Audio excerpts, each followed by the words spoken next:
Hello all, welcome to the International Conference on Virtual Reality. This is Professor Chakravarthy, Special Officer, Digital Monitoring Cell, JNTU Kakinada, Andhra Pradesh, India.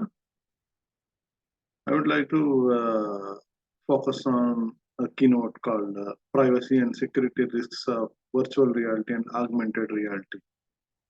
In modern world, one cannot talk about technology and not mention virtual reality and augmented reality. Although they have been around since early 90s, these terms are becoming increasingly popular. So these innovations are used across multiple industries and were recently valued at $18 billion. Maybe its value is forecast to reaching almost $814 billion by the end of 2020. So the rapid advancement of these technologies offers countless opportunities to the world. However, that does not mean it doesn't come with its fair share of challenges.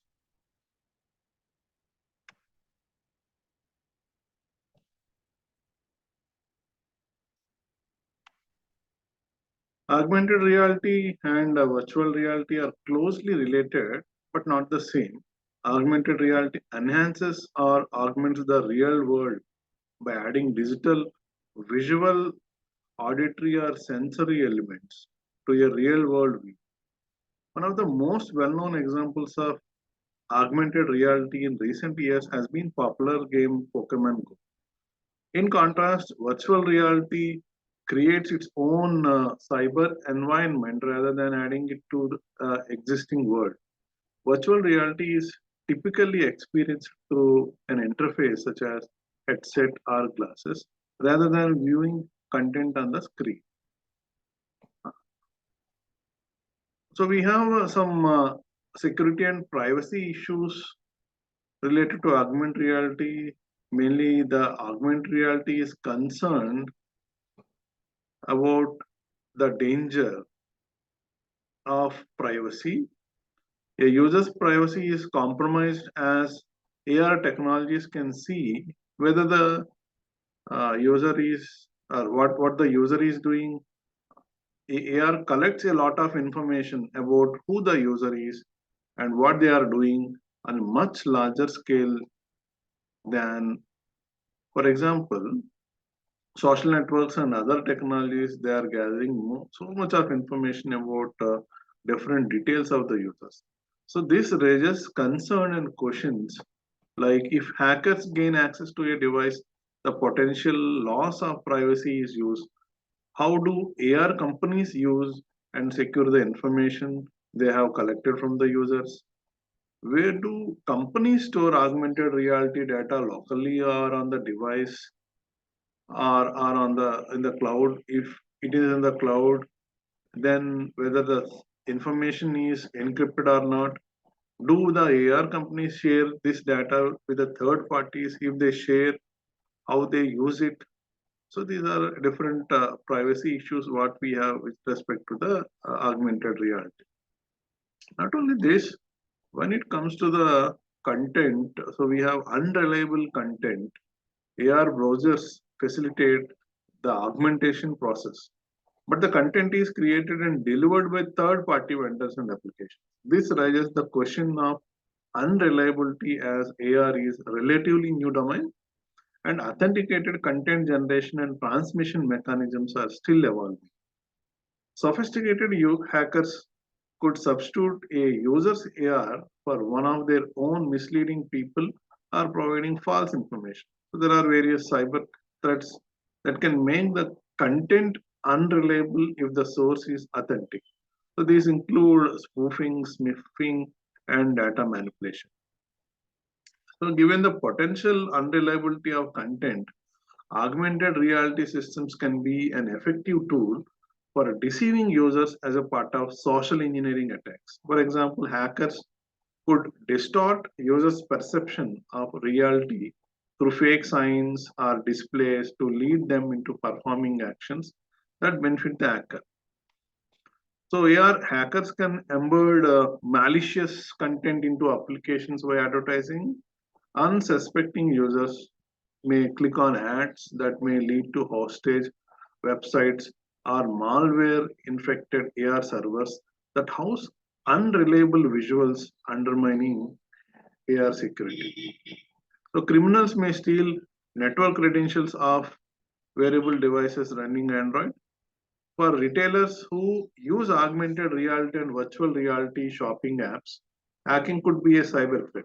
So many customers already have their credit card details and mobile payment solutions already recorded in their user profiles. So hackers may gain access to these apps, delete accounts silently, since mobile payment is such a seamless procedure. Another potential AR security attack is denial of service.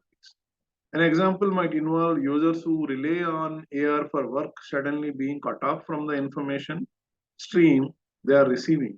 So this would be especially concerning for professionals using the technology to carry out tasks in critical situations where not having access to information could have serious consequences. For example, a surgeon suddenly losing access to a vital real-time information on their AR glasses, or a driver suddenly losing sight of the road because of their AR windshield turns into black screen.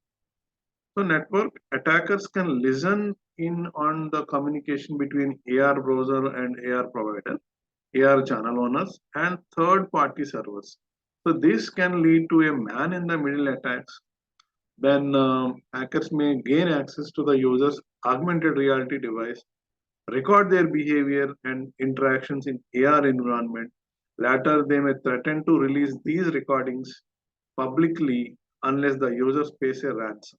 So this could be embarrassing or distressing for individuals who do not want to see their gaming and other AR interactions made public.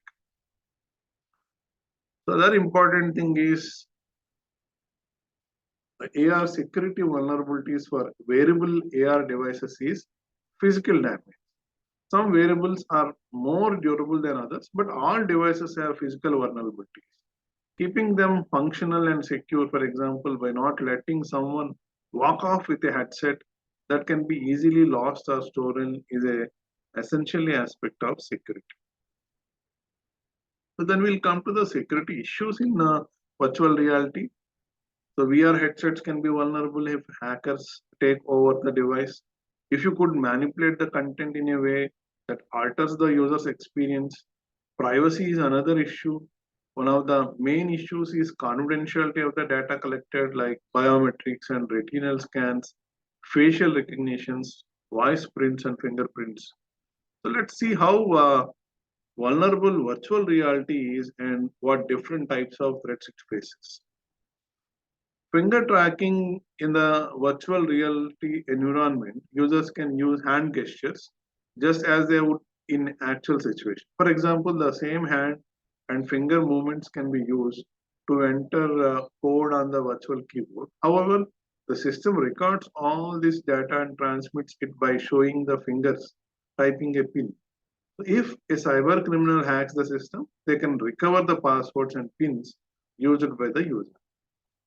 Next comes to the eye tracking. Some people believe that eye tracking is safe technology in virtual reality and something that will become a big change in future. It is believed to improve accuracy and is also seen as a more secure option as it can be used as biometric identifier, allowing users to log in securely. However, if a system is hacked, malicious actors can take a look at what the user is seeing and replicate the user's action.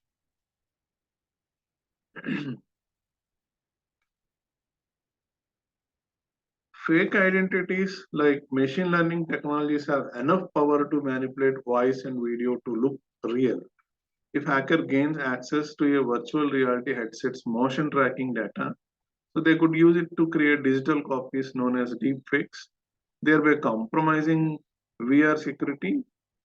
A social engineering attack can also be carried out when the replica overlays another person's VR experience. The most important one is blackmailing.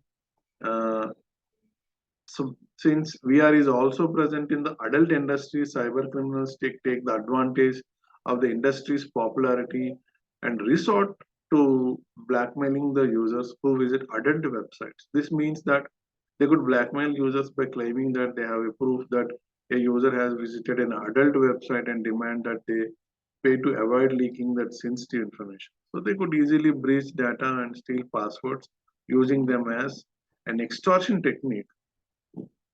Worse still, spyware can be installed on devices that record browsing habits so they know what content a user has been searching for. Fine. So, how to save when using a VR and AR system? So, the privacy conscious design of AR and VR system will eventually help the users gain confidence in such intelligent environments. Make sure you use the internet safely. Keep your data and identity private by using a virtual private network service. Use proactive internet security software that ensures no malware enters into your system. Read the privacy policies.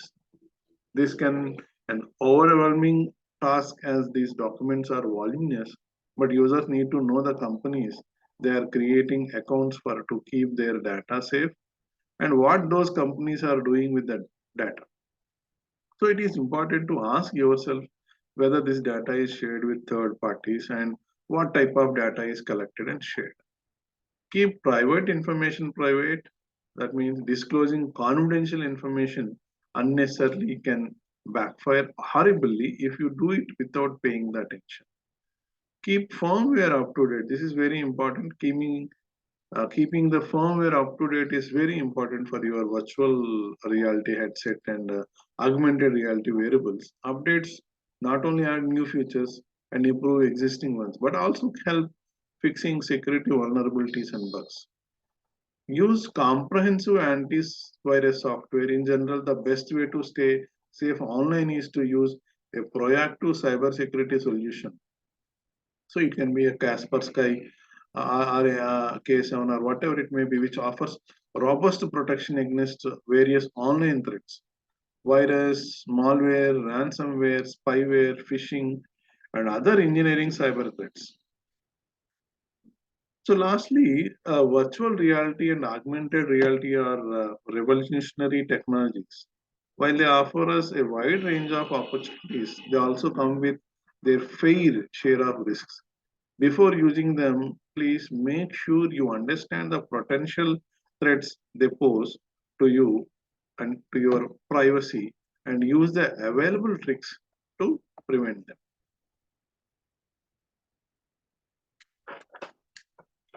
So I thank all the organizers for giving me this opportunity. I thank Professor Ramesh Sharma, Professor Darshan, chairs of this conference for providing me to deliver a keynote on this privacy and security risks of VR and AR. Thank you very much.